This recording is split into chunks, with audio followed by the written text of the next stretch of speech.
ये आपको कुछ तस्वीरें दिखाता हूं, आपको बड़ी अच्छी लगेंगी सर।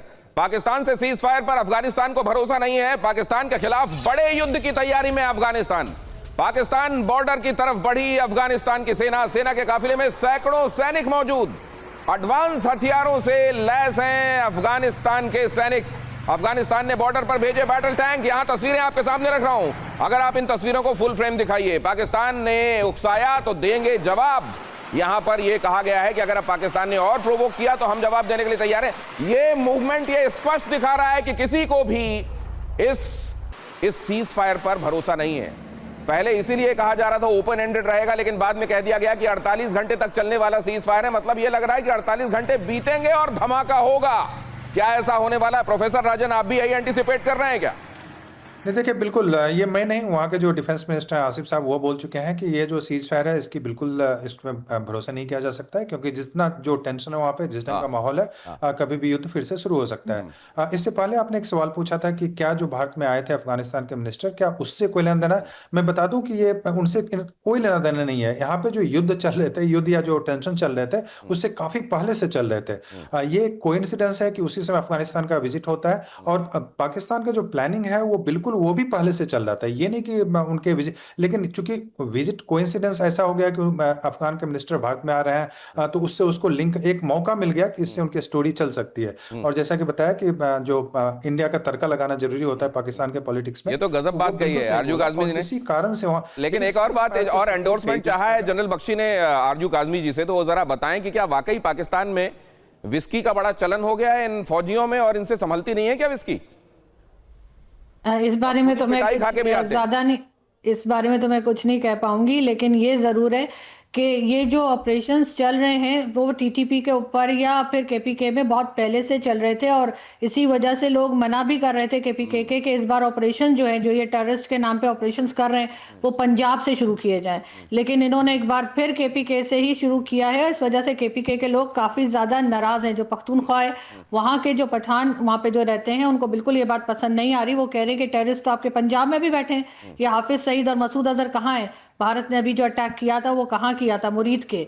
तो इस जगह से क्यों ऑपरेशन शुरू नहीं किए जाते? हर बात केपीके से ही क्यों किया जाता है? साथ ही साथ जिस तरीके से निकाला जा रहा है अफगान रेफ्यूजीज को, उसको लेकर भी अफगान गवर्नमेंट नाराज है। शायद इसलिए भी जो टेंशन है दोनों कंट्रीज की, वो आपको बढ़ती हुई ही दिखाई दे रही है। तो अब इसी बात पर जरा ये भी देख लीजिए कि डूरन लाइन पर अगर ये सब चलता रहता है, ये ब्लेसिंग इन डिस्गाइज होगी क्या भारत के लिए? डूरन लाइन पर टेंशन, या ये भारत के हित में होने वाला है? जनरल कुलकर्णी, ये सवाल लेकर मैं आपके पास आऊंगा, लेकिन पहले इंफॉर्मेशन जरा इससे जुड़ा ये पर्सपेक्टिव अपने दर्शकों के साथ शेयर करता हूं। डूरन लाइन पर टेंशन होता है तो ये भारत के हित में होगा क्या? पाकिस्तान में दो मोर्चों पर दबाव, पूर्व में भारत और पश्चिम में अफगानिस्तान। अगर ऐसा हो जाएगा तो खास तौर से पाकिस्तान के साथ एलएसी में क्या कुछ कदरन कम टेंशन पाकिस्तान की तरफ से भारत के लिए पोज की जाएंगी? पश्तून राष्ट्रवाद का उभार, जिससे पाकिस्तान की अंदरूनी एकता कमजोर होगी, क्योंकि वो इलाका खास तौर से जो आप जिसको खैबर पख्तूनवा के नाम से जानते हैं, वहां का बहुत बड़ा हिस्सा क्या पश्तून एकता के नाम पर अफगानिस्तान की तरफ चला जाएगा, और यह पाकिस्तान के लिए एक बड़ी मुश्किल होगी। पश्चिमी सीमा पर तनाव से बलूचिस्तान में अलगाववादी आंदोलन को हवा मिलेगी क्या? और पहले से ही बलूचिस्तान आप जानते हैं नाक में दम है पाकिस्तान के डिस्पेंसेशन के, क्या ये और ज्यादा उसको बढ़ाने वाला होगा? तालिबान का पाकिस्तान विरोधी रुख भारत के लिए मौका होगा क्या? और सीपेक जैसे प्रोजेक्ट्स और चीन पाकिस्तान संबंधों पर इसका असर होगा क्या? अंतर्राष्ट्रीय मंचों पर पाकिस्तान की छवि इससे और ज्यादा कमजोर होगी क्या?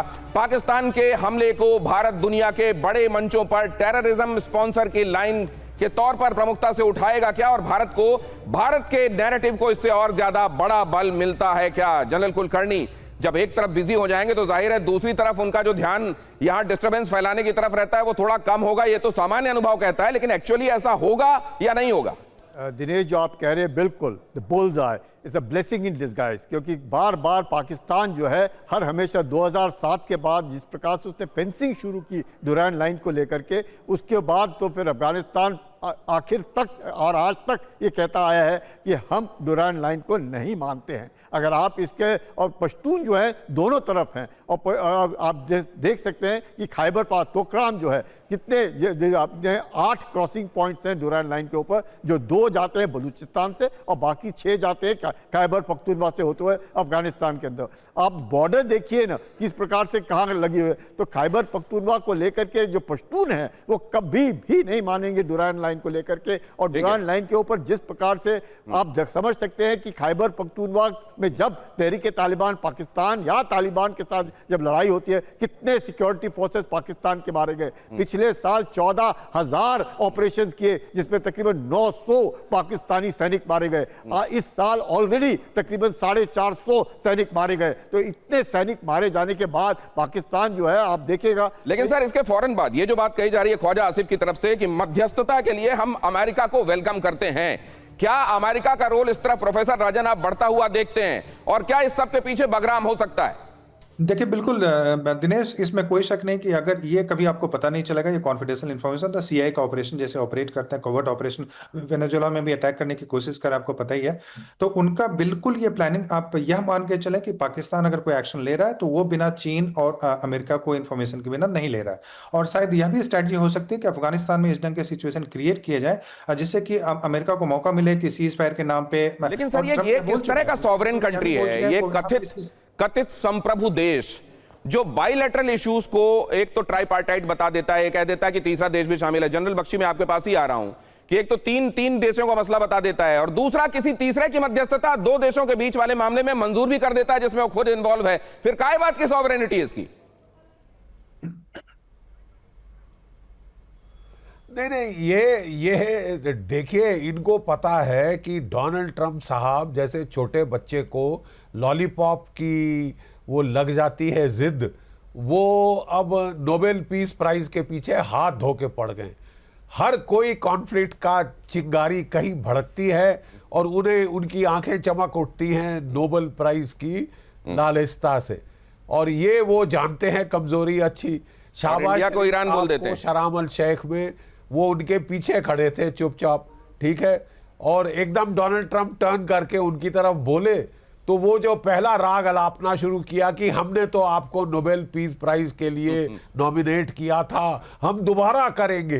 हाँ तो करो ना यार, अभी ये अफगानिस्तान का मसाइल सुलझाने के लिए करिए। लेकिन on a more serious note, देखिए मेरा मिलिट्री अंदाज ये है कि पाकिस्तान हिल गया है, ये जो चोट पड़ी है, ठीक है, अफगानिस्तान ने जो मार मारी है, इट इज डिसग्रेसफुल परफॉर्मेंस।